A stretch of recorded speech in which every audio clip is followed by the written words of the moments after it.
This movie there's references to what's going on with the Amanda Knox trial, but you've said that it doesn't really have much to do with it. What would you say that it's about? I mean, I say it centres around a very intense murder case, very, very similar to that.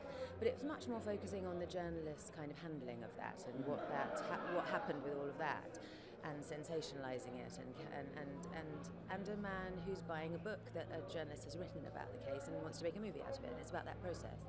And you've dealt with sensationalism before. How was that kind of played into it for you? What was that like being on the other side of it? I mean, I haven't had that much scandal. I think I'm quite lucky. No. Sorry, I wasn't saying that. Yeah, it's very interesting hanging out with journalists because you think of them as being sort of on the opposite side, and actually I think we share quite a lot of things in our jobs that are similar, which I found interesting.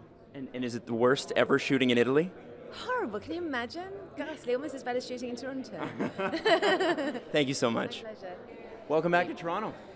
Thanks. So you were here last year with a couple films. Oh, it was fantastic. I had the fondest, nicest memories. I love Toronto. I love TIFF.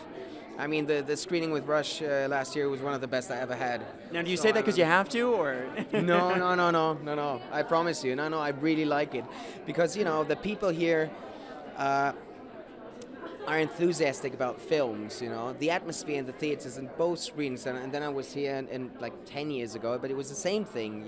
People are embracing and passionate about cinema, and that's not the case in other places. Now, it's a good thing that there's no prizes here, so the pressure is a bit lower, which is also good, because not everybody's running around and gets, will I get an award or not, Right. So it's a fantastic festival. You were shooting this movie, the trial was happening. Yeah. How was that? It was weird because we were so close. We were shooting in Italy and it all was so real, and also the way Michael shoots is that documentary style, which makes you think and feel that you're really